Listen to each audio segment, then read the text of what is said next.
Bom, senhores, eu tenho algumas boas notícias para os senhores. O pior já passou. Essa parte mais teórica, mais chata, foi essa primeira aula. As demais, elas são mais dinâmicas, mas aí tem um detalhe que eu gostaria de dizer aos senhores, antes de nós começarmos, que é o seguinte: ninguém vai chegar diante de Deus naquele dia do juízo final e dizer assim: o Paulinho me disse. Não. Essa parte aqui, ela é mais interpretativa, senhores. E os senhores estão diante de Deus. Os senhores vão responder pela interpretação que os senhores fizeram da palavra dele diante dele. Então, você vai me ouvir, você julga e retém o que é bom, tá bom? Porque tem muito de opinião aqui, senhores. Vou tentar interpretar a Bíblia, colocar fatos da nossa realidade cotidiana à luz da Bíblia, mas há muita interpretação. Tá joia? Então você pode discordar de mim e desejando expressar, diga qual o problema, né? Você tem a sua interpretação, eu tenho a minha. Cada um de nós haverá de julgar as interpretações diante da palavra de Deus e pronto. Tá joia? Nós não vamos deixar de ser amigo, nós não vamos deixar de... Não vai mudar nada. Tem a sua opinião e eu vou expressar a minha. Desejando, expresse a sua. Tá bom? Tá, então nós vamos entrar agora, senhores, na parte mais prática. E nós vamos... Essa aula eu pretendo falar sobre algumas ciências sociais. Algumas porque outras eu vou tratar mais detidamente. Por exemplo, economia. Vou tratar detidamente na aula que vem. Política. Eu vou tratar detidamente em mais de uma aula. Né? A teoria da política, a situação política serão aulas diferentes. Mas nós vamos conversar sobre isso.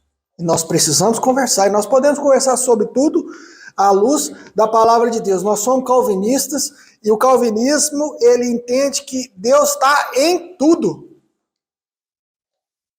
Quer comais, quer bebais, na culinária. Tá certo? Então é nesse sentido que nós vamos conversar. Ciências sociais. Primeira coisa, nós diferenciarmos ciências sociais de ciências exatas e ciências biológicas. Ciências sociais, um rapazinho cheio de livros. Ciências exatas, instrumentos de medição. Ciências biológicas, coisas que nós confiamos que sejam muito exatas.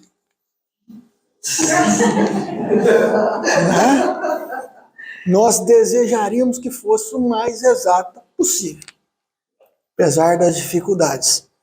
Mas o que eu quero dizer com isso, senhores? Que enquanto as ciências exatas operam por leis ou hipóteses duráveis e a biológica vai no caminho, em regra, as ciências humanas não são assim. Não existe uma lei acerca do comportamento humano. As ciências sociais estudam o ser humano há milhares de anos, mas não podem dizer que chegamos assim a uma lei. Nos mesmos moldes da matemática, da física. Por quê? Porque as ciências sociais vai tratar de um objeto inexato.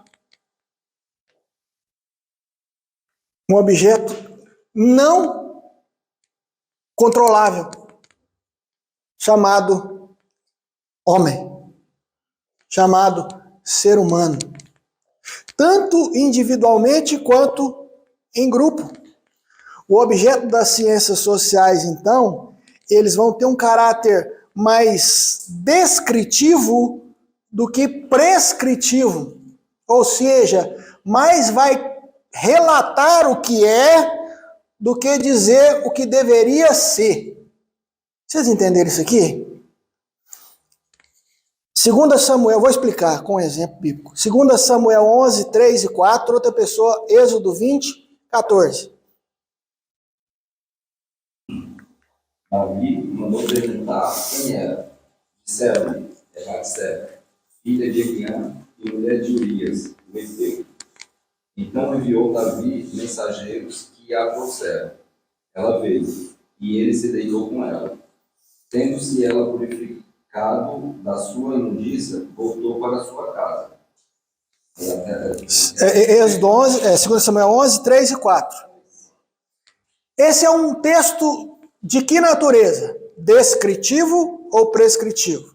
Prescritivo. Olha, a Bíblia está contando o que Davi fez.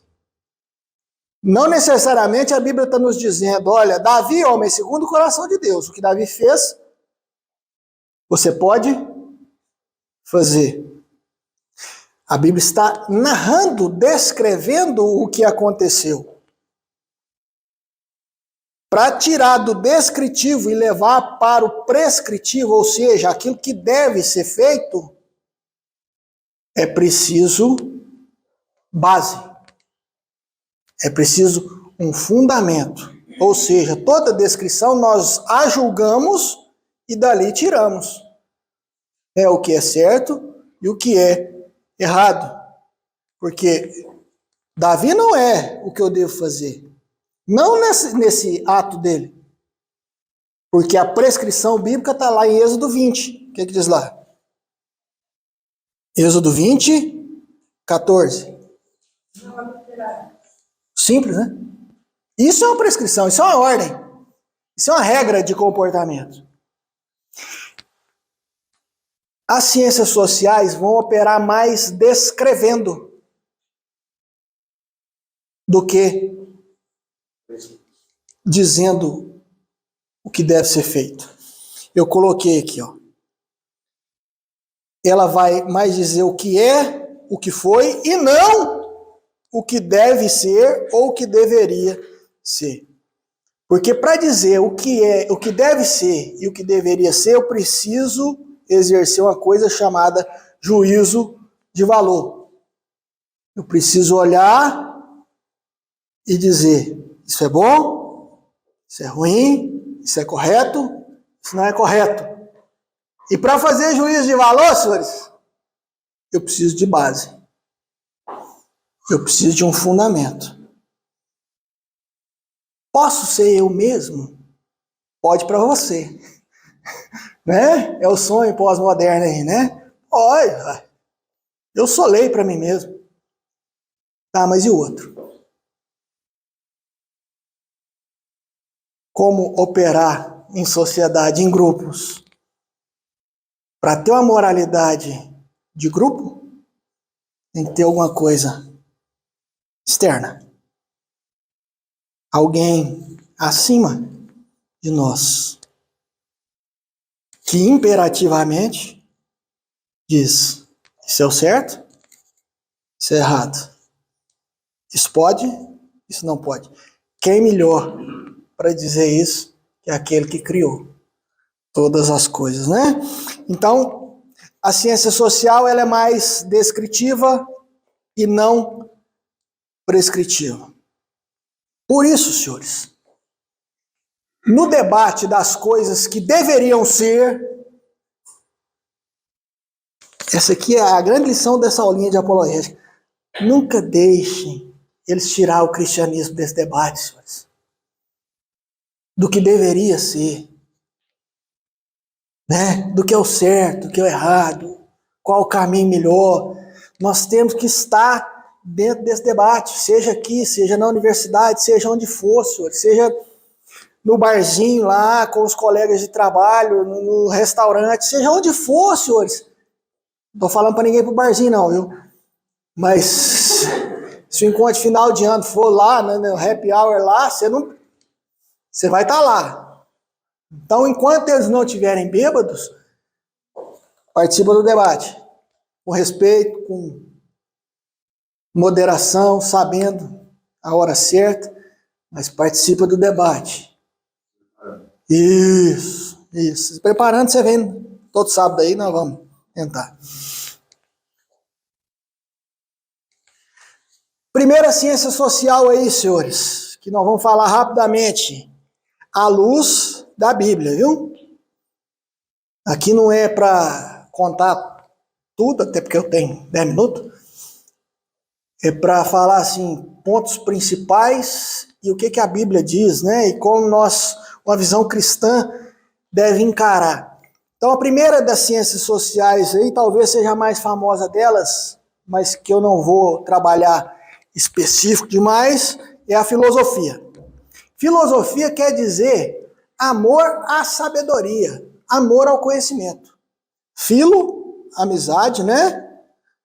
Sofia, conhecimento, sabedoria. Então, a filosofia ela vai nascer lá na Grécia Antiga. E ela nasce com um objeto muito amplo. Muito amplo. Ela abarcava conhecimento de todos os tipos. Né? Conhecimento de física. Por exemplo, Aristóteles vai tratar de fisiologia animal. O que é um animal? Por que um animal separa do outro? Que tipo de animais? Os filósofos, chamados filósofos pré-socráticos, antes de Sócrates, eles vão tratar da natureza da matéria, né? Do mundo, por exemplo. Existe um cara que vai dizer assim, olha, o mundo é uma mistura de 4 componentes. Já ouviram, né? Terra, ar, água e fogo. Isso aí, ó, começa na Grécia Antiga, vai até a psicologia medieval. E até hoje, né? Tem gente que fala assim, você é sanguíneo, você é melancólico, isso meio que tem origem nisso aí. Mesmo na mistura de humor, isso é meio a psicologia ali da Idade Média. Mas que não deixa de ter a sua verdade, né? Porque tal.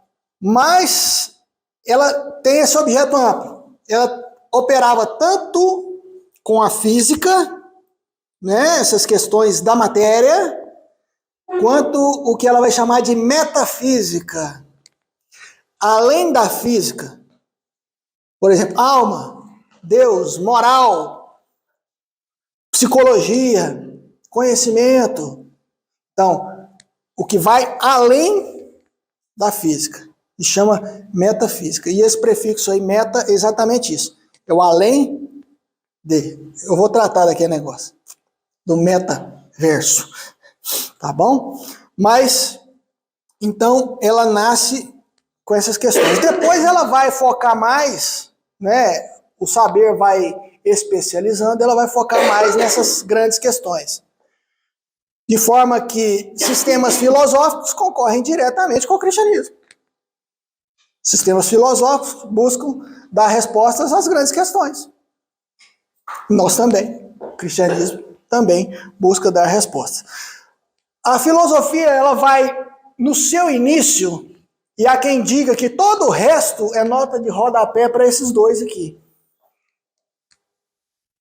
Ela vai se amparar em 2 grandes filósofos. Platão e Aristóteles. Platão, senhores, ele é um idealista. Ele acreditava, por exemplo, no mundo das ideias. E aquele era o mundo real, aquele era o mundo bom, o mundo verdadeiro. Esse mundo nosso, ele é um mundo de ilusão. E ele conta a chamada alegoria da caverna. Já ouviram? A alegoria da caverna é mais ou menos o seguinte. O nosso mundo, o mundo em que nós vivemos aqui, é semelhante a um grupo de pessoas que estão numa caverna, de frente para a rocha, acorrentados. E do fundo da caverna vem uma luz, e entre a origem da luz e a caverna, pessoas passam, o mundo acontece, o cachorro passa, e a luz pega nesses objetos e reflete no fundo da caverna, e nós olhamos aquilo. Entenderam?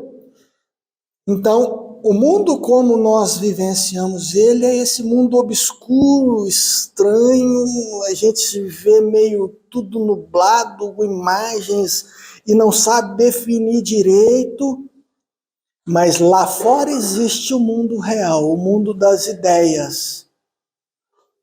O que é o filósofo?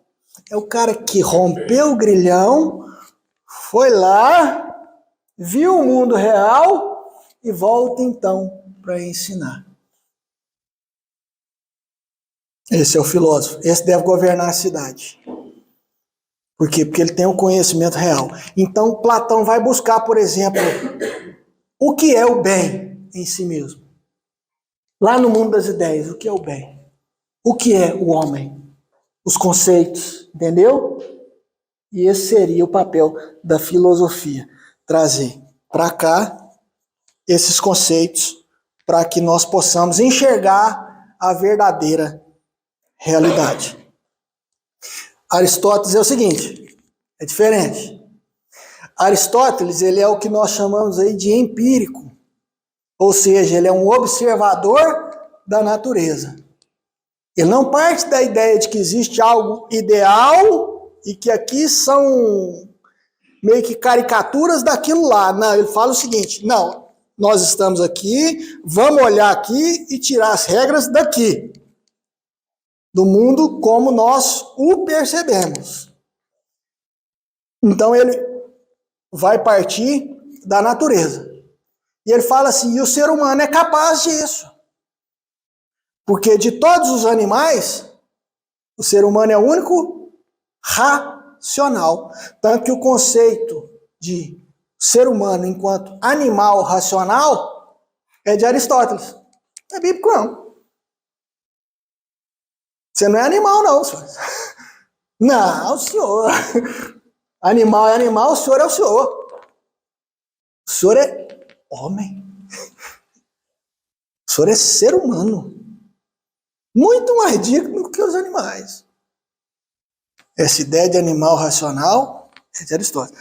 Mas, enquanto Platão se preocupa com as coisas lá de cima, e é de cima para baixo, Aristóteles é de baixo para cima. Né? Aqui tem dedução e indução. Lembra da aula? Né? Do maior para o menor, a dedução, do todo para a parte,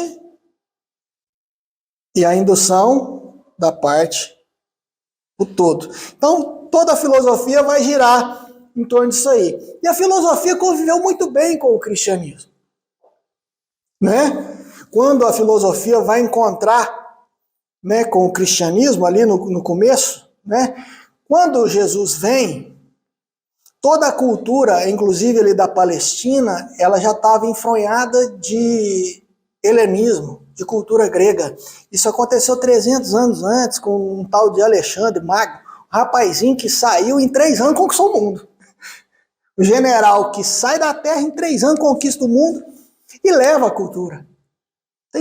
Esse cara construiu mais de 30 Alexandrias e levou o grego o mundo todo. Tanto que o seu Novo Testamento é escrito em grego.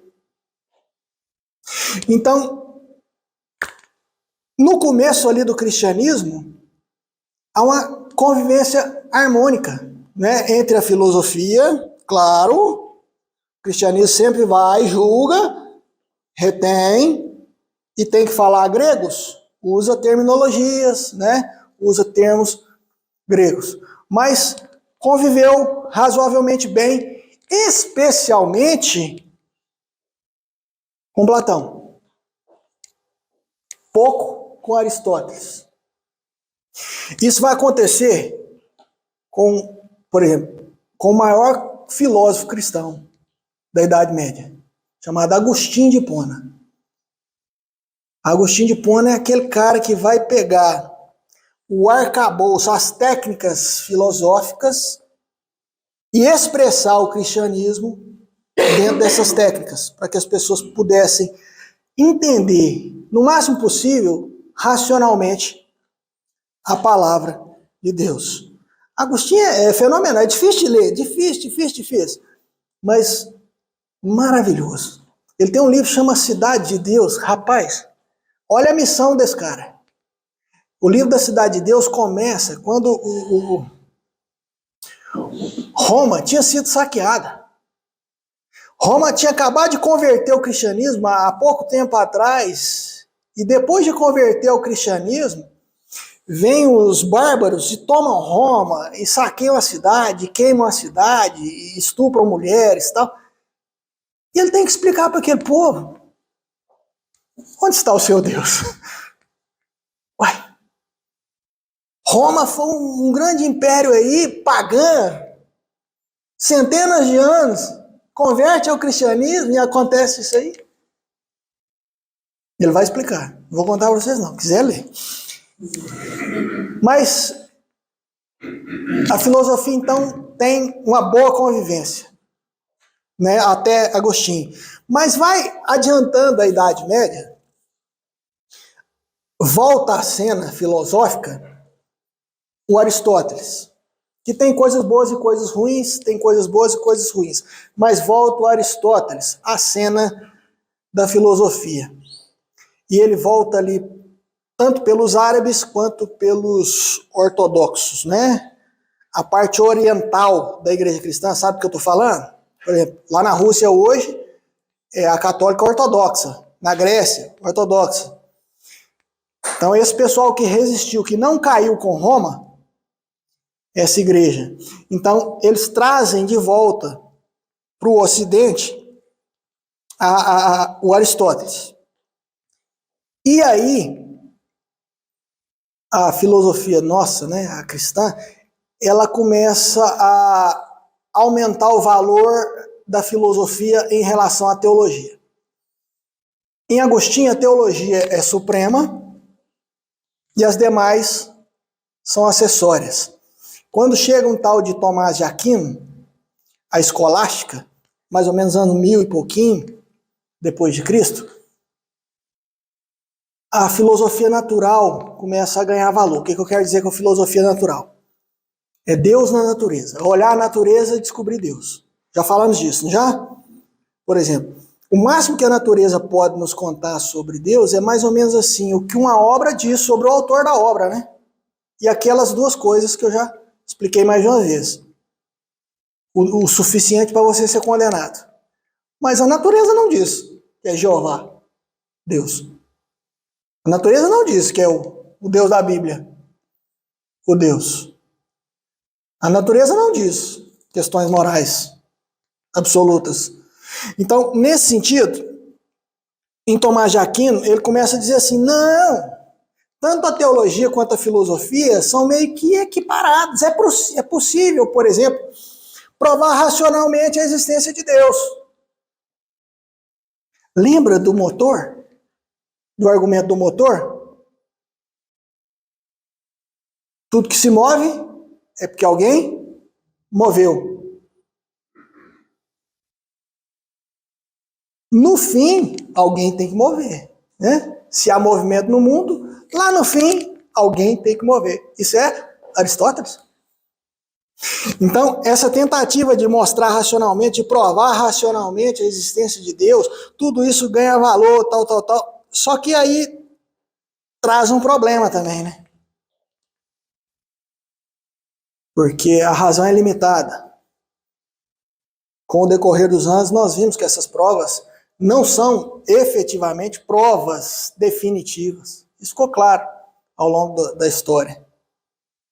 São evidências, são indícios, mas não são provas definitivas.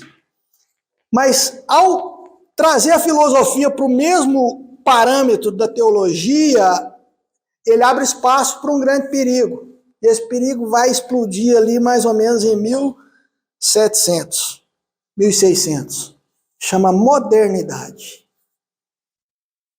Chama deísmo. Você estava acordado? O que é o deísmo? Deus criou, deu corda e foi embora. como ele foi embora, vamos explicar por aqui. Um sujeito chamado Descartes, René Descartes, ele vira e fala assim: vamos fazer então teologia, filosofia, moralidade, sem recorrer a Deus? Vamos. O que eu posso fundamentar então a minha filosofia? O que eu tenho de certeza? Só pensando no mundo e em mim, o que eu tenho certeza? O que eu tenho certeza? O que eu tenho certeza? O que eu tenho certeza? Eu penso. Bom, se eu penso, logo existo. E aí ele vai tentar montar toda uma filosofia, uma resposta para todas as questões com base nessa afirmação primeira. Penso, logo existe. E aí nasce a modernidade. Em meio à modernidade, talvez o maior dos modernos chama Immanuel Kant. O que Kant vai dizer? Na natureza, no mundo todo, existem fenômenos que são naturais, que são captáveis pelos sentidos. Isso chama fenômenos. E existe o noumeno, que é aquilo que é além dos sentidos. Ele faz essa divisão, divide tudo entre fenômeno, o captável pelos sentidos, e noumeno, o que não é captável pelos sentidos. Por exemplo, Deus, alma. Tudo isso é noumeno. E ele fala assim: não opero com noumenos. Isso a religião vai dizer. A filosofia opera com fenômenos. Percebe aí, senhores? A maldade? Você tirou o cristianismo do debate? E ele vai tentar, então, construir, por exemplo, uma moralidade. Não consegue. Não consegue fazer um caminho lógico entre os sentidos, os fenômenos e uma moralidade. Mas ele dá um jeito, né? Ele dá uma coxambrada para chegar na seguinte conclusão lá no final, né? A moralidade é o seguinte, essa é a regra, é a regra de ouro que eu cheguei. Não faça aos outros o que você não quer que façam a si mesmo. O cristianismo diz isso há 2000 anos, velho. Tem 1700 anos nós dizemos isso. A questão é que ele tira isso do cristianismo, fala que o cristianismo é noumeno, e fala que agora ele chegou nessa conclusão. É o imperativo categórico de Kant. Não, amigão, não chegou não. Quando você vai vendo a construção dele, você vê as furadas. Porque não tem como, cara. Nós vimos na aula passada, não se deduz. Você não chega nesse resultado aqui, ó, por dedução, se não está aqui no começo, cara. Não adianta. Você não chega numa moral absoluta, nem olhando para a natureza, nem olhando para dentro de si mesmo. Não adianta. Ou ela é dada, e daí você aceita e pode deduzir, né? Ou por si mesmo, o caminho é vedado. Estou falando que Kant não era cristão, não. Estou falando que Kant abriu uma porta para destruir o cristianismo. Quando ele faz essa separação. Quando ele fala assim, não, são dois impérios diferentes. O cristianismo trata disso aqui e a filosofia trata disso aqui. Não, trata da mesma coisa. Mas o que em Kant, né, era um projeto, ele vai trazer, depois da falência desse projeto, né, porque a filosofia tentou muito tempo na natureza buscar as respostas. dentro de si mesmo, buscar as respostas. Quando a filosofia descobriu que não consegue, e teve que admitir que ela não conseguia, nós chegamos então onde nós estamos hoje, que é a pós-modernidade, que é voltar lá no rapaz lá, no Sartre. Né? Eu trouxe Sartre como símbolo. O existencialismo é muito grande. Mas olha só, o resumo que Sartre faz do que é então o existencialismo, do que é então a existência e o mundo. Sartre vai dizer o seguinte: a existência precede a essência. Vamos explicar, né? A existência precede a essência. O que é essência? É o que você é. Mas você não é para existir. Você existe e escolhe o que você é. Você existe. Essa é a condição humana. Você existe. E a sua essência você constrói. Daí a extrema valorização dos dias de hoje, de uma coisa que nós chamamos de autenticidade. Eu coloquei a Pitty? Ah, não vou cantar. Pitty eu não vou cantar, mas eu coloquei. Seja você, mesmo que seja estranho, seja você. Ainda que seja bizarro. E daí, velho? Seja o que você é. Construa-se. Não existe um certo e errado para dizer, ó, aqui é melhor. Seja assim, seja assado. Não! Seja o que você quer ser. Eu fico imaginando um pedófilo ouvindo a Pitty. Bom, nós seres humanos, a gente não percebe a seriedade da filosofia. A gente acha que filósofo é Platão, Aristóteles, aqueles grandes pensadores. Não, a filosofia está chegando aqui dentro de casa, no meu Watch, tem lá no meu MP3, através de música, através de filmes. Chega aqui no raso. A gente vive a filosofia e nem se dá conta de que está se alimentando dela. Sim. É lá onde tudo é construído, né? Normalmente a gente recebe. E a mensagem que eu tenho para os senhores é: não receba. Não receba. Um filtro. Ah, gostaram? Luva de pedreiro. Não receba, senhor. Julgue todas as coisas. Porque ela é construída num lugar e ela é espalhada, né? Em todos os livros, em todas as novelas, em todos os canais de televisão, em toda Netflix, Amazon Prime, tudo. Quer fugir disso? Vem comigo, senhor. Vai lá na minha biblioteca. Eu vou dar para vocês uns livros clássicos. Você vai fugir disso aí, dessa pós-modernidade, dessas ideias esquisitas, né? Lá tem refúgio, mas na televisão não tem não. Talvez no Top Gun, hein? Nós assistimos Top Gun e Top Gun é filme das antigas.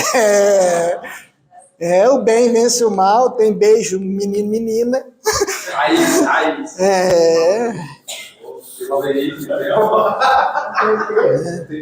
Tem homem fazendo coisa de homem. Não tem homossexual. Não tem homossexual. Não é? A crítica cai matando. Isso. O que a crítica falar assim não presta, assista. Né? É tão fácil. Viu, senhores? Mas então a filosofia é essa. E o cristianismo com isso? Nós já lemos esse texto, vamos ler de novo. Miqueias 6:8. Ele te declarou, ó homem, o que é bom e que é o que o Senhor pede de ti. Que pratiques a justiça e ames a misericórdia, e ames humildemente com Deus. Ele te declarou. cristianismo concorre e deve dizer para o mundo, olha, existe uma moral, existe um sentido, existe um fundamento. Bíblia. Tá, segunda, ciência social aí, história. Aí o pai da história grego, Heródoto, né? O que é história, senhores? História, no meu conceito, eu tentei simplificar, isso é meu. Passa para ninguém não. Deve ter muito erro aí. Mas história, sob a ótica bíblica, a história é a narração e a tentativa de compreender fatos passados. História é narrar o que aconteceu e tentar entender o que aconteceu. É um projeto difícil? Difícil demais. O que o cara estava pensando quando escreveu isso aqui? O que o cara estava almejando quando construiu isso aqui? É difícil sim, mas é possível. Nós somos humanos, nós partilhamos a mesma natureza do cara que fez aquilo ali, velho. As condições dele eram diferentes, mas nós temos o mesmo fundamento de ser, de viver, né? O ser humano sempre foi e sempre será o mesmo ser humano. Então, é possível sim buscar o real. E um historiador cristão tem que se comprometer com isso. Buscar o real. O que aconteceu? Senhores, a história é fática. O que você tomou de café hoje de manhã? Alguém? Júnior, o que você tomou de café? Torrada e café. Meu irmão, não tem nada no mundo que faça isso mudar. Alguém que for escrever sua biografia, você fala, naquele dia o Júnior tomou um iogurte. Ele mentiu, ele errou. Mas o que aconteceu, aconteceu. E aconteceu por motivos. Claro, ninguém está dentro da cabeça da pessoa, mas pelo que ela escreve, nós podemos tentar compreender os motivos. E é isso que é história, senhores. Como é que a pós-modernidade vê a história? Sem compromisso com o real. Narrativas. Esse é o termo que eles usam. Eles não acreditam mais. Eles duvidam da realidade. Lembra lá, né? Da aula passada? Eles têm uma certa desconfiança em relação à realidade. E mais do que isso, eles não acreditam na possibilidade de nós alcançarmos a realidade passada. Então, tudo é narrativa. Ou seja, tudo é uma construção ficcional do passado para atingir um objetivo político atual. Eu tenho um objetivo, e política é exercício do poder.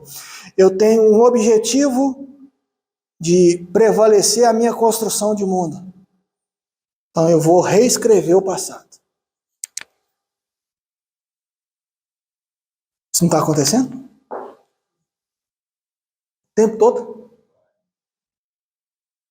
Narrativas. E aí esses caras vão juntar com a técnica de propaganda de um senhor chamado Joseph Goebbels, chefe de propaganda nazista. Ele dizia o seguinte, uma mentira repetida milhares de vezes passa por verdade. Ou seja, eles estão nem aí porque aconteceu. Eles dão um ar de historicidade e reescrevem para atingir determinados objetivos atuais, narrativas. Olha que engraçado, eu comprei um livro de história dos vikings, acabei de ler pouco tempo atrás, e o cara é pós-moderno, o autor, e o primeiro capítulo dele, ele fala assim, não, a história é isso, são ficções, é impossível, tal, a gente saber, mas nós olhamos aqueles fundamentos e escrevemos, tal, e enfatiza bem o caráter ficcional, né, do trabalho do historiador. Sabe qual é o título do livro? A história definitiva dos vikings.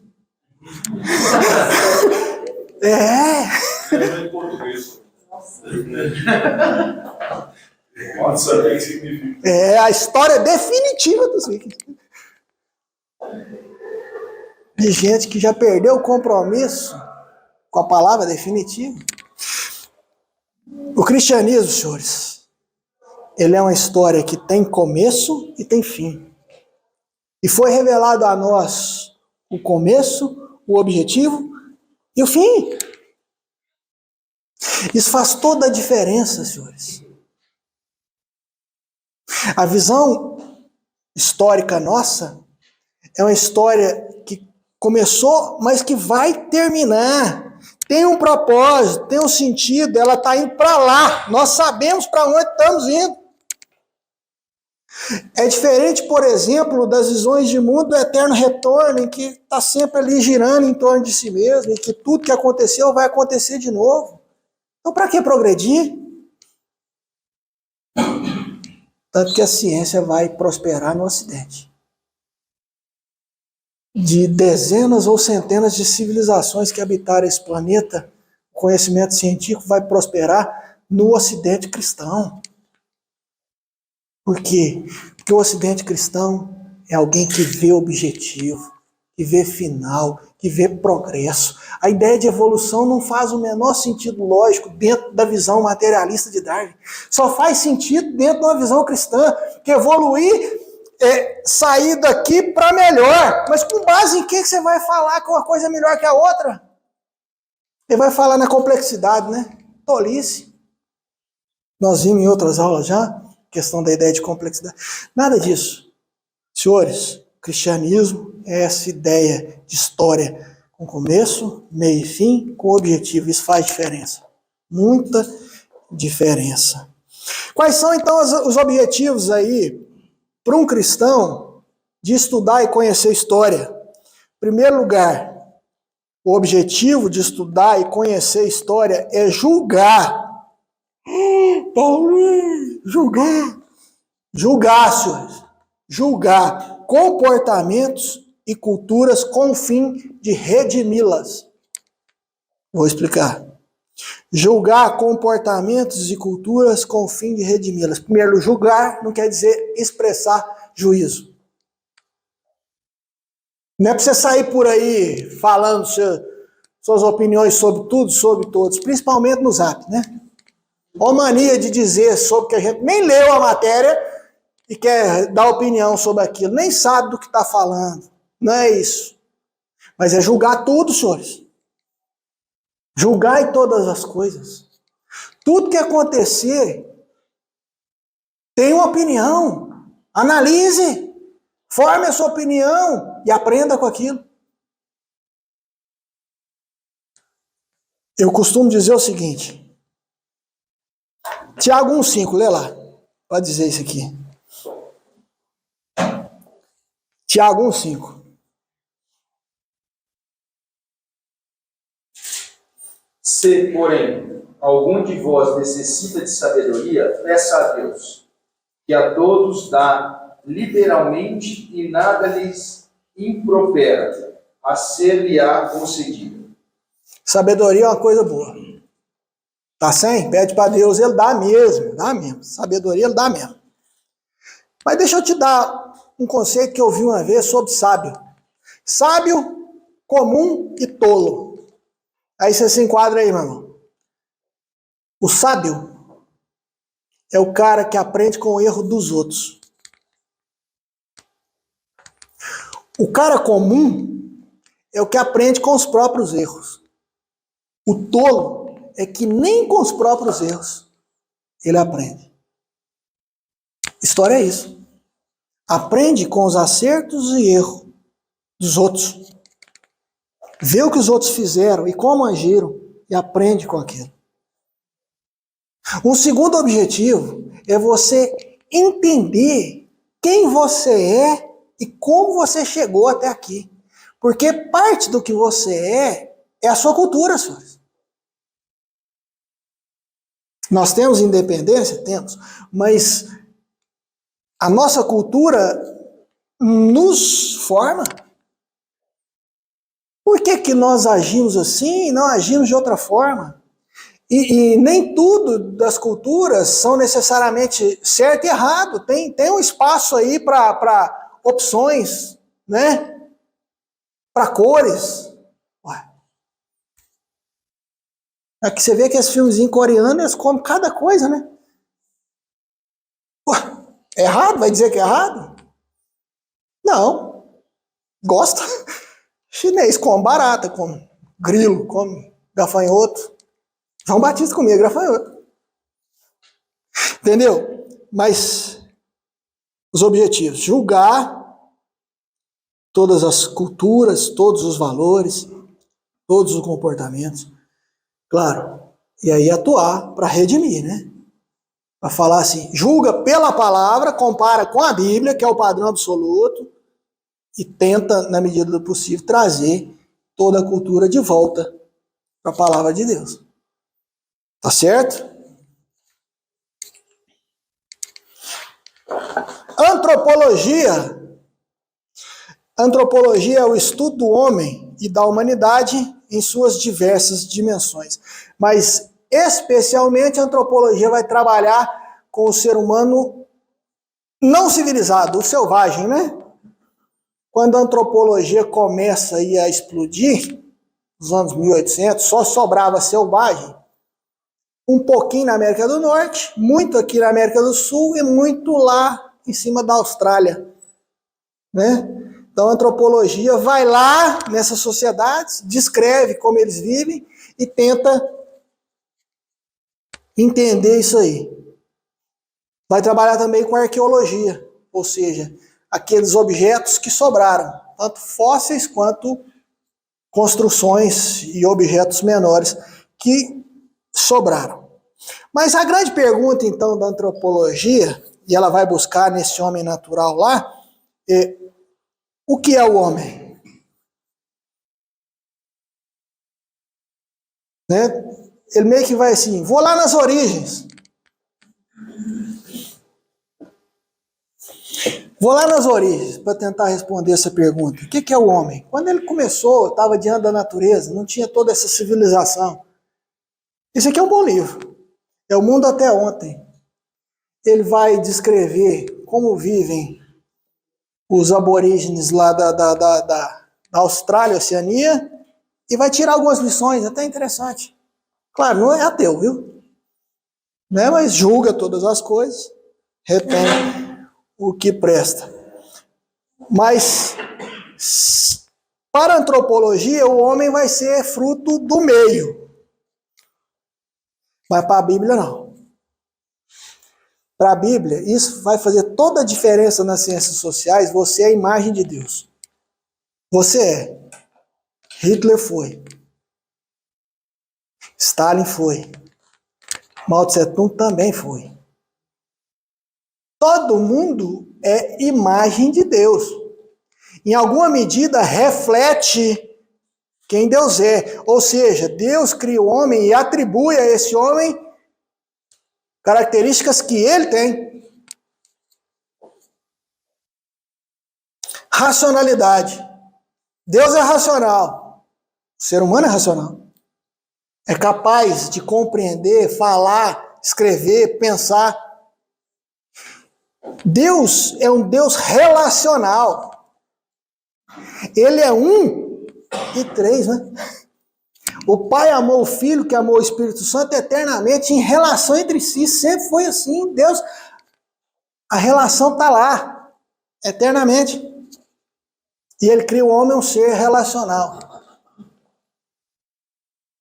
Ninguém vive sozinho, senhores. Dificilmente, exceções raríssimas, alguém vai viver sozinho. O homem é imortal. Deus é eterno, para frente e para trás, né? No tempo.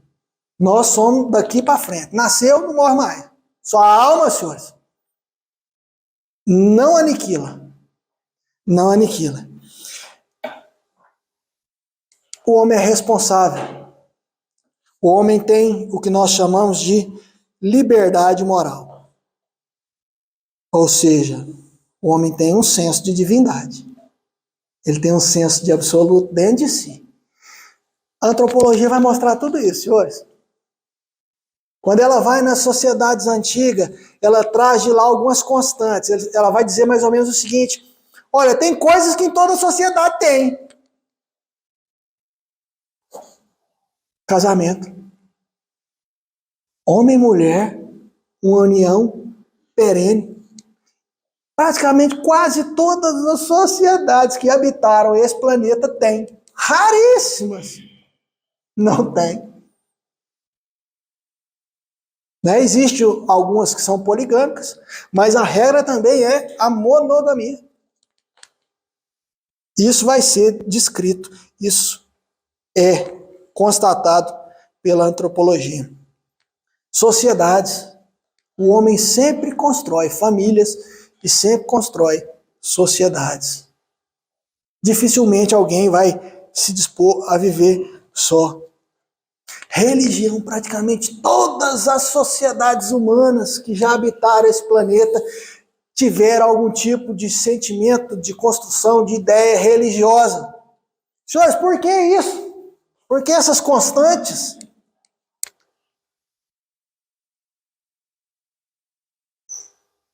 Bom, se cada um é autônomo, por que essas constantes? Para com isso, ninguém é autônomo, não. Deus criou a gente com conhecimentos inatos. Tem coisa que nasce com todos nós. Senso de divindade. Isso nasce com você, senhores. Aspecto, desejo relacional, racionalidade, isso nasce com você e com todo ser humano que nasceu nesse mundo. Claro, há as exceções de doenças mentais, mas todo ser humano nasce com essas características, de forma que há constantes entre as sociedades do mundo. Na modernidade, o ser humano começa a duvidar, o Ocidente começa a duvidar disso aí. É um senhor chamado John Locke. Ele vai escrever um ensaio acerca do entendimento humano e que vai dizer assim, nada disso, não. Já ouviram a expressão tábula rasa? E fazer, o ser humano é uma tábula rasa, nasce sem nada, tudo é a cultura que vai colocar na mente dele. O cristianismo diz nada disso. Tem coisa que todo ser humano tem. Inato. Já nasce com. E a antropologia vai demonstrar isso aí. Quando ela mostra a constância, né, de todas as coisas. Tá. Sociologia, Augusto Comte. A sociologia vai tratar do estudo de grupos, de sociedades, de instituições. Ela vai explodir ali no Ocidente depois da física de Newton. A revolução de Newton é dizer o seguinte, achamos as leis da física, e acharam grande parte das leis, né? Que permitiram essa tecnologia louca que nós vivemos. Né? Tudo ali está baseado em Newton. Aí o ser humano empolgou. Ué, achamos as leis da física, vamos achar as leis do comportamento. Augusto Comte, ele vai dizer o seguinte, olha, assim como a natureza material é regida por leis, ateu, o ser humano é matéria. Matéria é energia, né? Tem leis. Então vamos atrás das leis que regem o comportamento humano. Tá aí. Vamos descobrir e aí a gente constrói a sociedade ideal, o mundo ideal. É só descobrir a lei que rege o comportamento humano. Senhores, que ilusão, hein? O comportamento humano ele é regido por duas coisas incontroláveis. Diz Calvino o seguinte: o ser humano é livre para o mal. E ele não estava brincando. Acho que foi no outro curso, eu falei mais ou menos o mal como a ausência do bem, né? Antítese entre luz e trevas. O que é as trevas? Ausência de luz. Então o mal no mundo, como é que eu vou deduzir o mal de Deus? Né? O mal está no mundo, como é que eu vou deduzir isso do começo? O mal estava em Deus? Não. O mal é a possibilidade de não andar com a luz que veio a ocorrer. Entenderam? Tá. Então, olha só. Até perdi aqui. Mas Calvino vai dizer então você é livre para o mal. Quando você fala assim, não quero viver com o Senhor, Deus. Esse que o homem natural faz. Desobedece. E não quer se relacionar com Deus. Então Deus fala, não tá, faz o mal aí. E o bem que há no mundo? O homem é livre, então, para fazer o mal. Faz o mal à vontade, querendo, com gosto. Ninguém faz o mal sem querer. É com gosto. É desejo dele mesmo. E o bem? Todo bem que há no mundo é graça. É fruto da misericórdia. Vem de Deus. É Deus quem freia. É Deus quem fala, isso aí não, peraí. Ó, isso aí eu tô vendo que você quer fazer, mas isso aí você não vai fazer não. Tanto o homem é livre, então não controlável para fazer o mal, quanto a graça é livre. Quem controla a graça, senhores? Leia aí para mim, por favor. Romanos 9:15. João 3:8.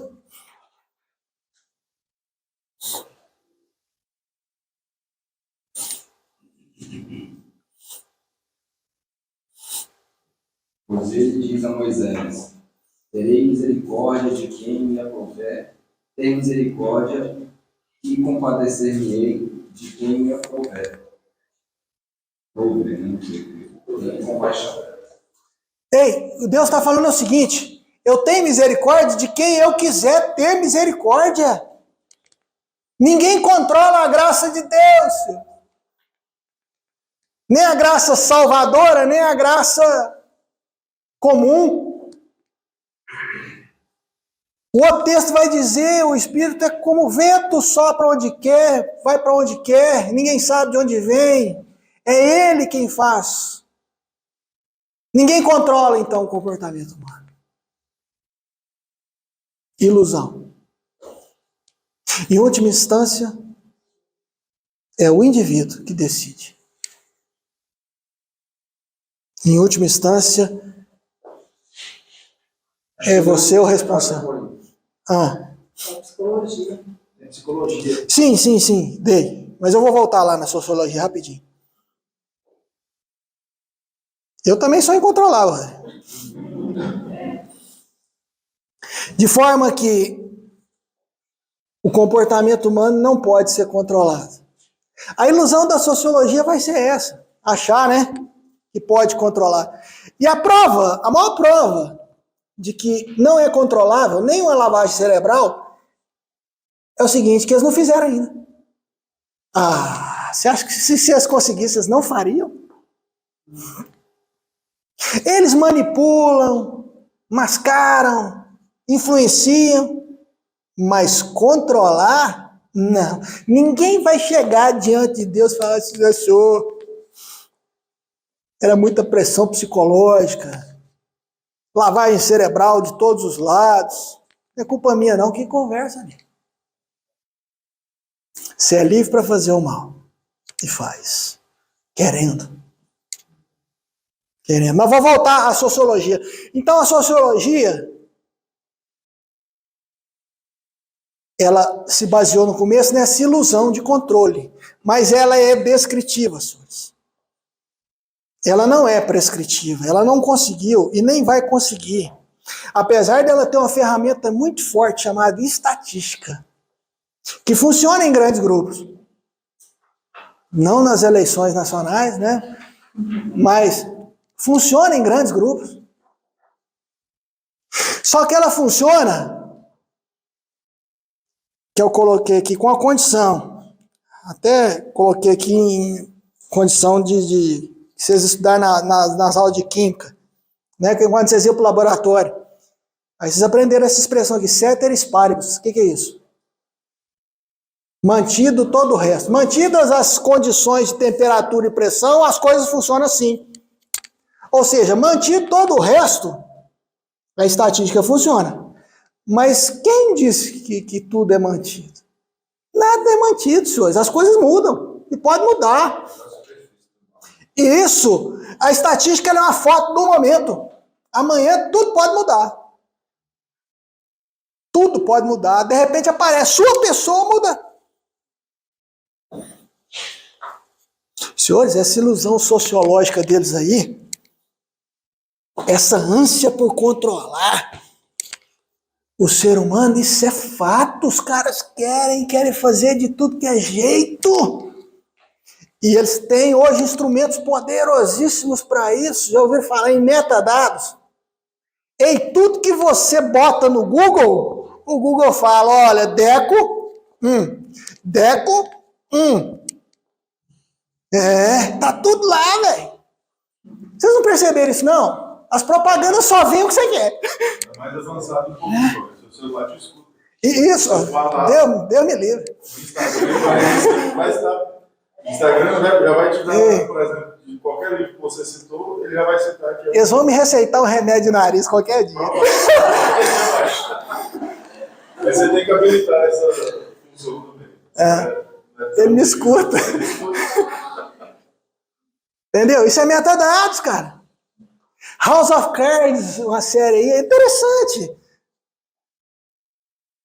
Só para adultos, esquisita. Do outro lado, mas é interessante, trata dos bastidores lá do poder. Eles usam metadados nas eleições lá dos Estados Unidos. Ou seja, fala o que o cara quer ouvir. E fala para ele. Isso está acontecendo, cara. Mas mesmo assim, não vai te controlar. E não tem o poder de te controlar. Tem o poder de te influenciar. Satanás também tem. Todo o seu meio ambiente tem o poder de te influenciar. A sua genética tem o poder de te dar uma tendência. Mas a decisão é sua. Em última instância, quem vai falar assim, mato ou não mato? Roubo ou não roubo? Adultério ou não adultério? É você. E vai responder por isso.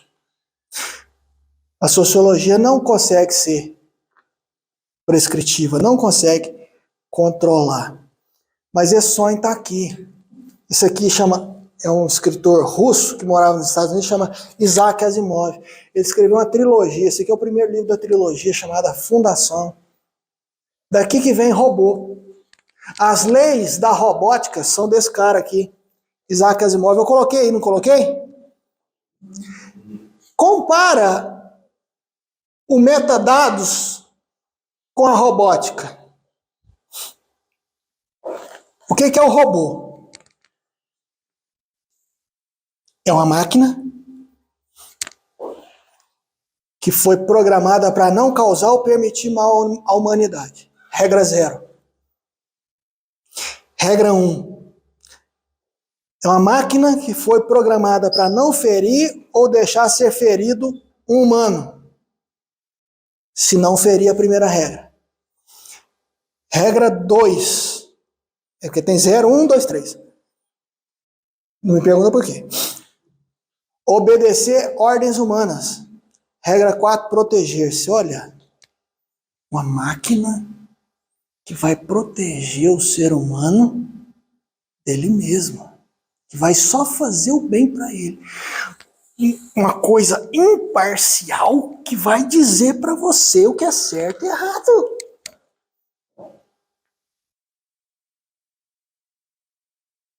É isso que essa mentira, o tempo todo eles tentam contar para você.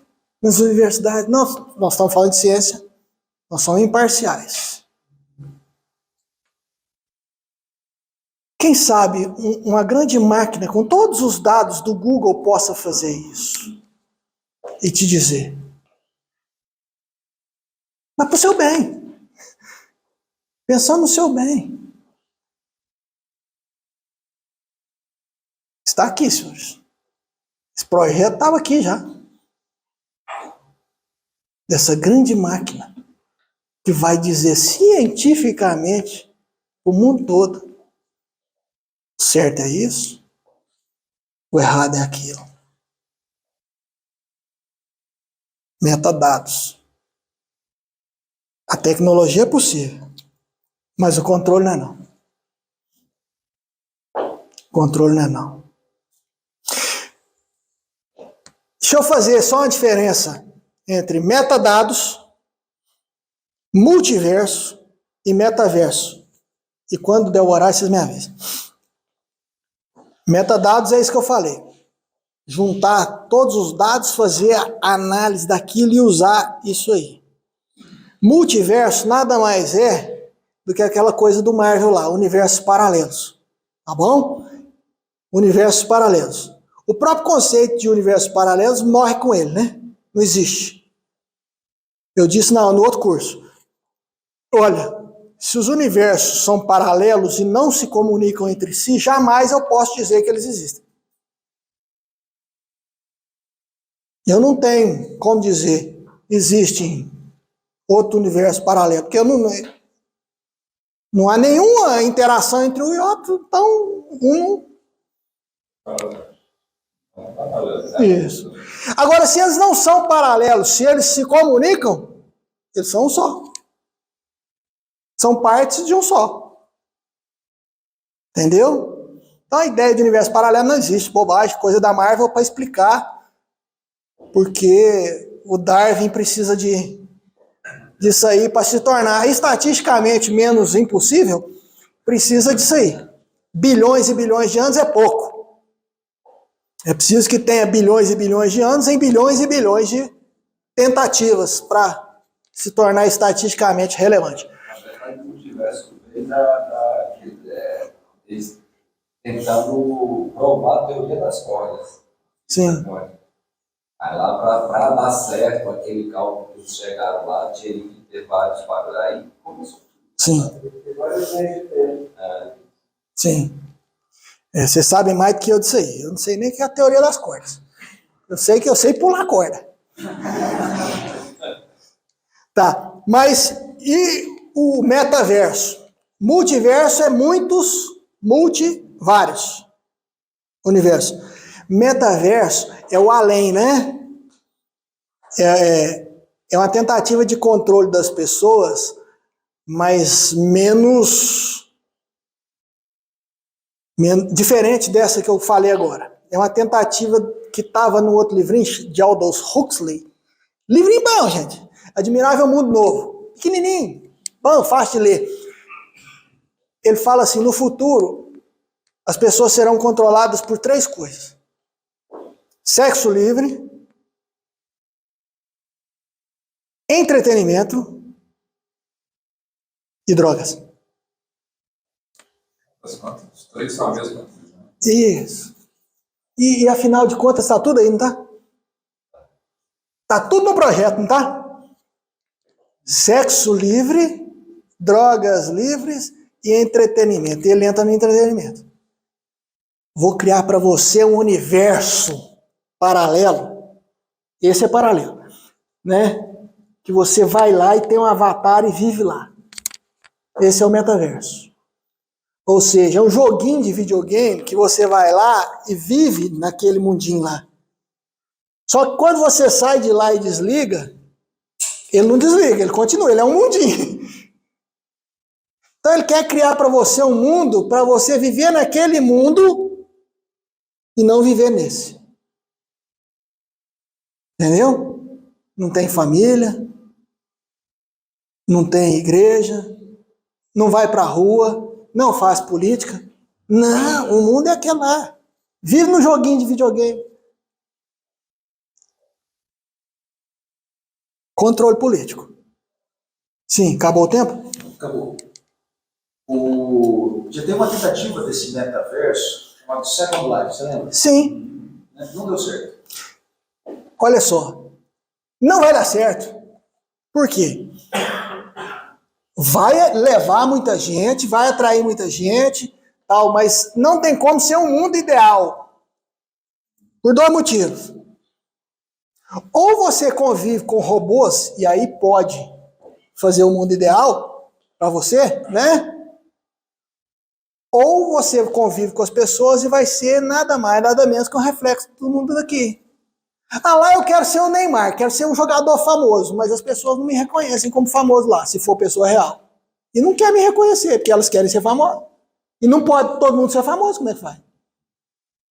Então, ou você vai ter que conviver com robôs, que vão fingir que são seus fãs, né? Você vai pagar por isso. Isso. Eles vão fingir que são seus fãs. É porque, se for só de ser humano, nós vamos levar todos os problemas. Mas vem forte. Tem um filme do Bruce Willis, não sei que assistiu, que me reteu, que chama Substitutos, que as pessoas vivem como se fossem robôs. Eles controlam robôs, eles não vivem por si só, eles ficam numa cama e controlam esses robôs. Só que esses robôs são super fortes, são mais bonitos, eles não envelhecem. É um filme interessante. Sim. Avatar, Matrix, tudo isso está lá, né? Só que pro Matrix, pro mal, né? Digamos assim. Porque, na verdade, Matrix é o mais sincero. Né? Quem fizer isso com os outros é maldade, né? Tirar a vida da pessoa, colocar ela num joguinho de computador para viver ali. Tá, então... para botar trabalho nesse metaverso. Sim. Então, um negócio mais agressivo. Sim. Você vai entrar no mundo e vai trabalhar. Você vai poder passar 24 horas ali trabalhando, vivendo. Sim. Vamos ver terreno lá também. É um negócio absurdo. A Dorinha já fez, né? Já tem 9 avatares. Tem igreja já. Senhores, assim, enquanto ambiente virtual, não é um problema. É problema jogar joguinho de videogame? Não. É problema Facebook? É um ambiente virtual, né? O problema não é esse. O problema é você deixar de viver aqui para viver lá. Entendeu? Optar por viver lá, deixando de viver aqui. Eu me recordo, algumas vezes eu ia ao cinema com minha esposa, que é uma namorada, e a gente via uns filmes bacanas, aí você saía do cinema, na hora que você chegava na rua, caraca, essa é a minha realidade. Aí você dá uma queda, eu acho que o problema do metaverso vai ser jogar algumas pessoas na depressão. Sai daquele mundinho perfeito ali, vai. Eu fico imaginando assim, imagina que esses controles de dados que a gente tem, se tem na população, imagina se fosse isso na época do Big. Imagina se esse poder tecnológico tivesse feito lá, tivesse tido acesso na época. Sim. Mas não desdém do potencial humano pro mal, não. Tem Hitler por aí. Tem cara tão ruim quanto ele por aí. E falando lindo. E falando maravilhoso.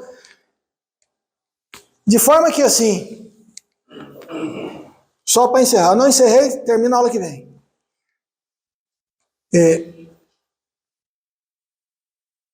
Termina a aula que vem. Já não vou dizer. Como é que eu vou concluir sem concluir, né? Agora eu me enrolei aqui. Mas então, senhores, na aula que vem eu falo um pouco aí sobre psicologia, o que eu já não falei uma parte, né? Falo um pouquinho, rapidinho, sobre ciência da religião e nós encerramos. Só uma pergunta, Paulo. Sim. A sociologia ela tem essa pretensão de conduzir o comportamento, ou é igual a história, tem só a pretensão de estudar e relatar? Há duas partes de sociólogos, mas a parte prevalente é essa. A empresa pode usar as informações da sociologia para manipular o mercado. Agora, o sociólogo tem essa pretensão? Comte dizia isso. Comte, que é um dos principais fundadores, dizia que o objetivo é exatamente descobrir a lei do comportamento. Você me faz adiantar, mas espera aí. O que Karl Marx vai fazer é exatamente ir lá em Comte e falar assim: Comte diz que existe uma lei. Eu descobri. Materialismo científico. Eu descobri a lei do comportamento humano, então eu tenho a fórmula para trazer o céu para a terra.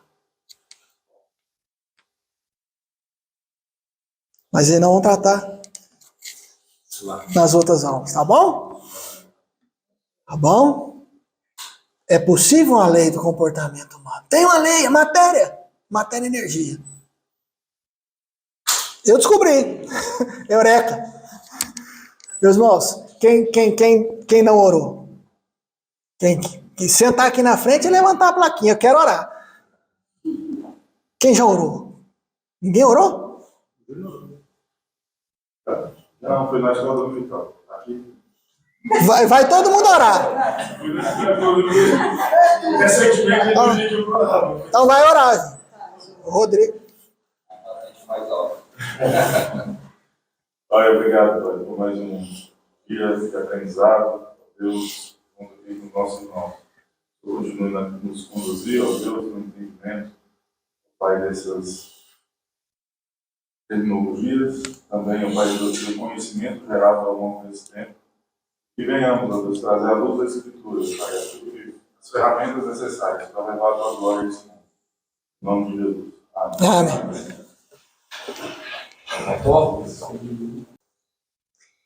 Bom, nós vamos então dar continuidade à aula de número 5, que tratou de ciências sociais. Restou um pedacinho que eu vou encerrar, tá joia? Mas antes de encerrar, como a última aula é um mês ou mais de um mês para trás, deixa eu só recapitular com os senhores mais ou menos do que nós estávamos tratando. Nós começamos conceituando ciências sociais, fazendo a diferença, né, entre ciências biológicas, ciências exatas e ciências humanas, com foco nas ciências humanas, que em grande parte é o nosso objeto. Falamos um pouquinho sobre a filosofia, falamos sobre história, sobre antropologia e, por último, falamos sobre sociologia. Tá, então ficou por falar psicologia e a chamada ciência da religião. Claro, aqui é só um esboço geral, mas de forma que nós possamos ver alguns conceitos em que essas ciências sociais, elas trabalham junto e operam em consonância com o cristianismo, tá joia? Ou em dissonância, mas aquilo que elas têm algum tipo de contato. Então, quando nós falamos em psicologia, e aqui está Freud, né? O pai aí da psicologia moderna, nós estamos falando do estudo do interior do homem, né, da parte psíquica, da parte de sentimentos, da parte de emoções, não necessariamente fisiológica. A parte fisiológica vai ser tratada tanto pela psiquiatria quanto pela fisiologia, mas da parte que não é corpórea do ser humano. A psicologia vai tratar então disso aí. E nos interessa aqui conhecer rapidamente o comportamento humano. Por quê? Porque o cristianismo vai trabalhar muito visando a melhorar o comportamento humano e a responsabilizar o homem, o indivíduo, por aquilo que ele faz. Tá joia?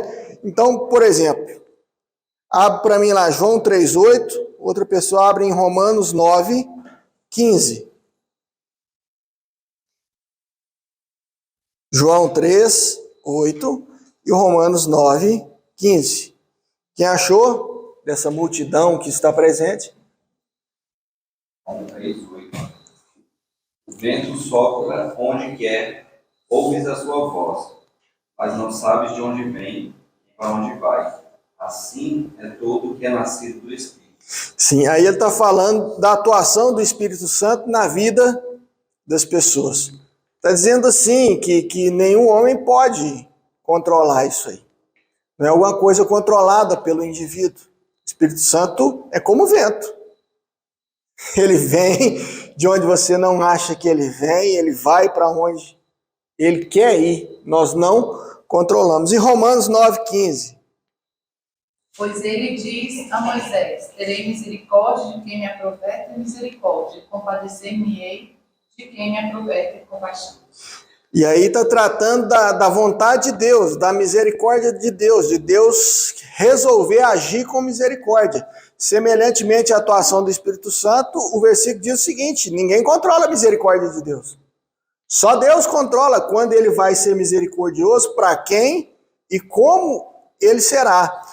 De forma que o comportamento humano, à luz do cristianismo, ele é a junção de duas coisas.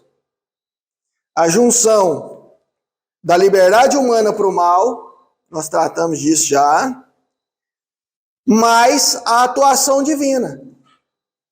A liberdade humana para o mal depende do indivíduo. É o indivíduo que vai decidir. E a graça divina é controlada por Deus, de forma que um terceiro jamais poderá, de modo absoluto e restrito, controlar e governar o comportamento de quem quer que seja.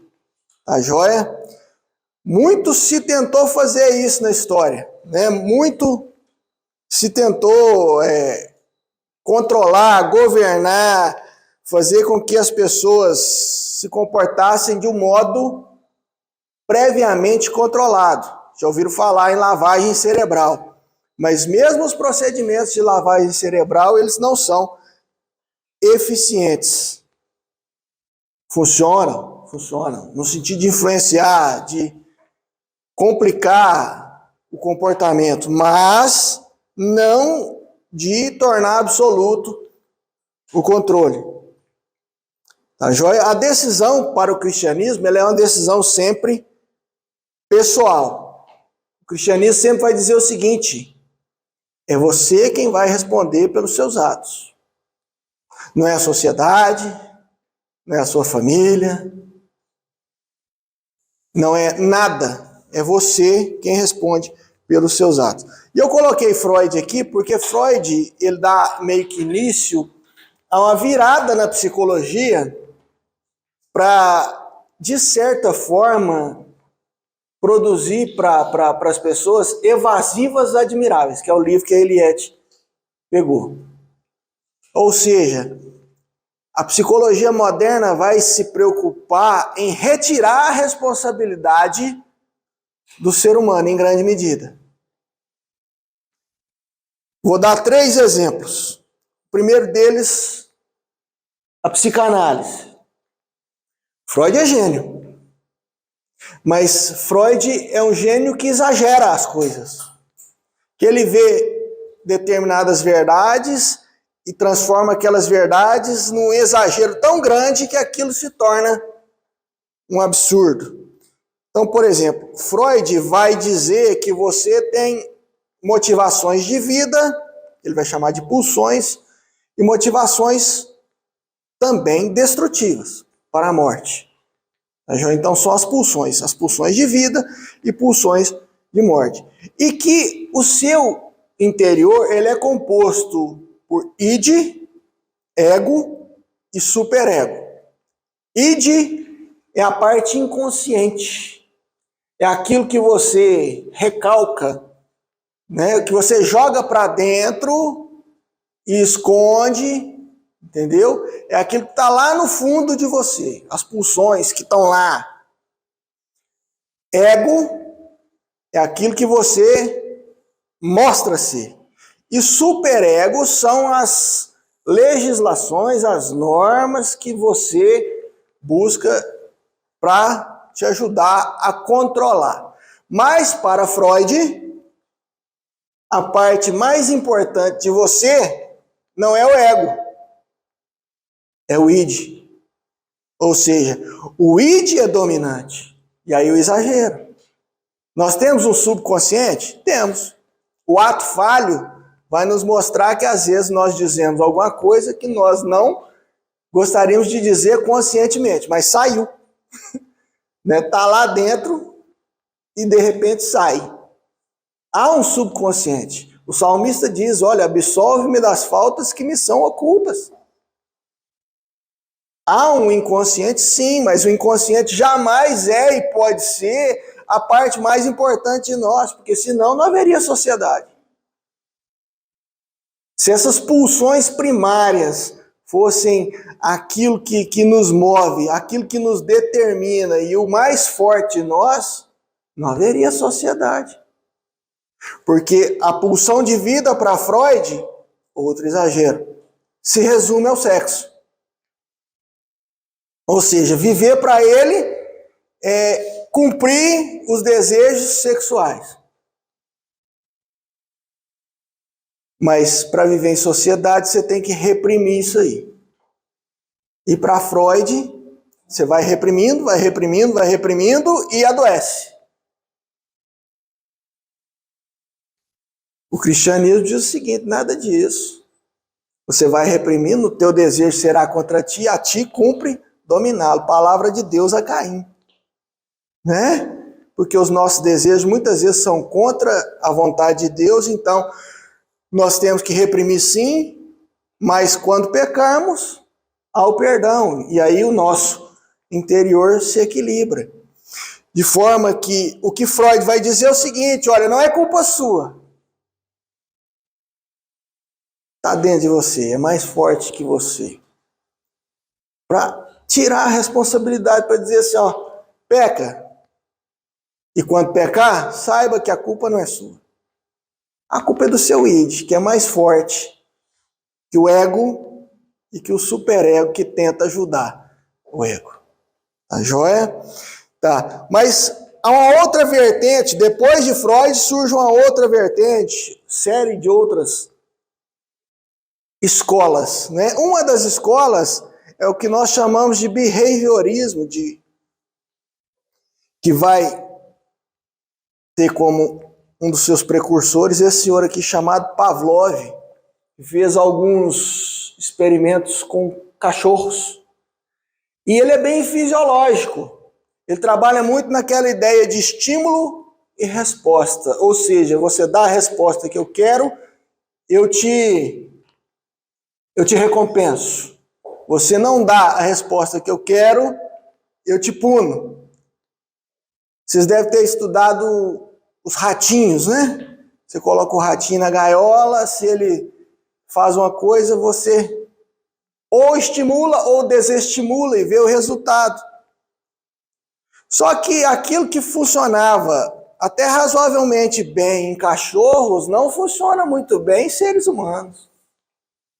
Porque nós somos muito mais do que a nossa fisiologia. Nós somos muito mais do que alguém que quando bem estimulado funciona e quando mal estimulado deixa de responder. Nós estamos muito além disso. Estamos muito além desse condicionamento fisiológico. Mas percebam que esse condicionamento fisiológico, essa possibilidade aí, essa ideia de que isso domina o comportamento humano, serve também como desculpa. Não é você. É a sua fisiologia. É a sua natureza, são as suas glândulas. Entendeu? Você não pode fazer nada contra isso, é mais forte do que você. Também vai servir de desculpas para o pecado humano. E uma outra, que também é bem famosa, é o que nós chamamos de psicologia evolutiva, que vai ter a sua raiz em Darwin, na ideia de evolução da espécie de Darwin. E a psicologia evolutiva vai dizer o seguinte, não é você, é o meio, é o que você faz para se adaptar ao meio. É isso que determina. É uma determinação evolutiva que te fez chegar aonde você está. Já ouviram falar em Richard Dawkins? Richard Dawkins é um dos ateus evolucionistas mais duros contra o cristianismo, mais agressivos contra a visão cristã de mundo. E ele tem um livro que chama O Gene Egoísta, que ele diz o seguinte: dentro de cada um de nós, para fins de evolução, há um gene que te faz ser egoísta. Não é você. É o seu gene. É a sua genética. Então o cristianismo olha para tudo isso e diz o seguinte: senhores, para com isso. É você. Quem decide ser ruim é você. Quem quer ser ruim, quem quer se comportar mal, é você. E saiba de uma coisa: Romanos 2,6, Eclesiastes 11,9. Apesar de todas essas evasivas admiráveis, essas saídas, essas tentativas de escapar do juízo de Deus, Romanos 2,6, Eclesiastes 11,9. O que diz lá? E retribuirá a cada um segundo o seu procedimento. Sim, mas se não sou eu, se é a minha genética, se é o meu inconsciente, não é não. Ele vai retribuir a cada um segundo as obras. Por quê? Porque a culpa é sua, não é do Cabral. Já viram?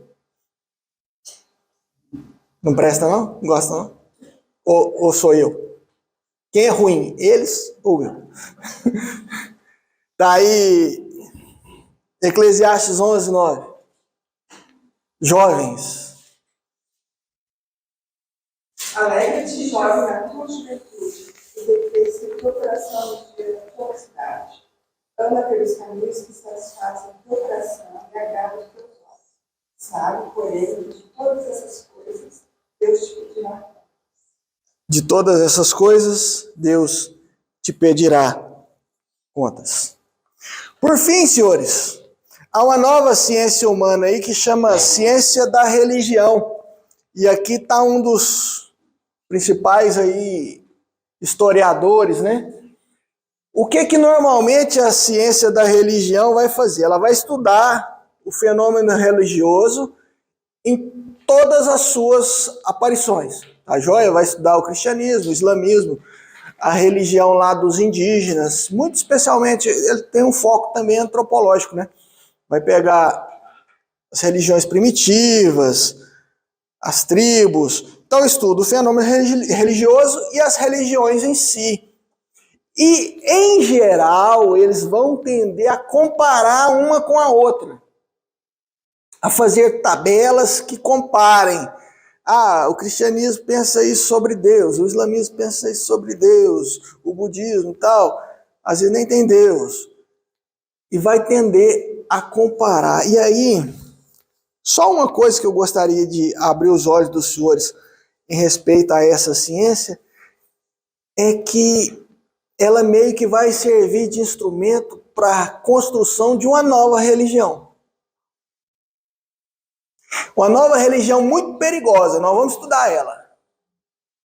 Que é uma religião que vai abarcar todas as outras. Eu vou falar assim, olha, para viver num mundo global, num mundo de todo mundo, sem restrições, vamos fazer o seguinte, vamos construir uma em que caibam todas.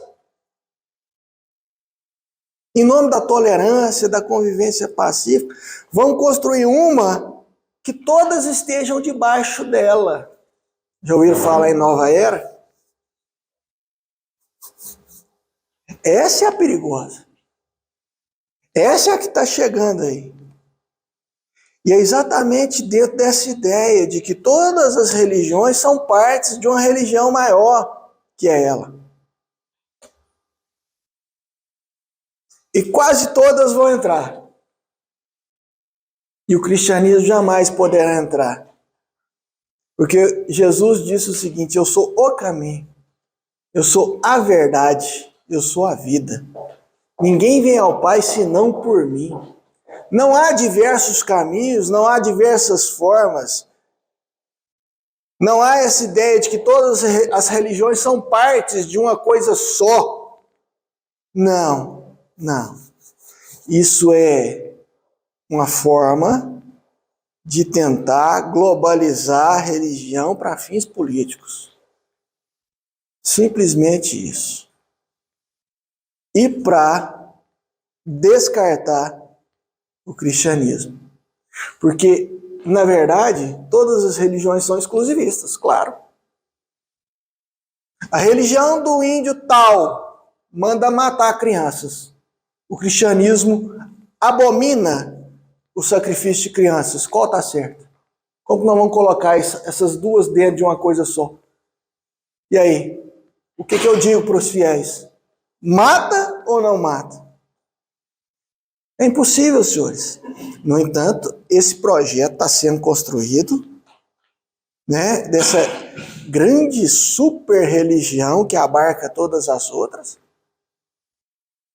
E no fim, nós sabemos o objetivo. É excluir aquela que os senhores conhecem. Tá joia? Senhores, conclusão aí. Eu falei que ia ser rapidinho e foi, né? O cristianismo, ele tem as melhores respostas para as grandes questões. Grandes questões que vão ser estudadas e debatidas pelas ciências sociais. Então, o cristianismo não pode, de forma nenhuma, ficar de fora do debate público das humanidades. Quando a universidade vira e fala assim, não, aqui não entra religião, que conversa? Como que não entra religião? Todas as religiões estão lá. Eles só querem tirar o cristianismo de lá.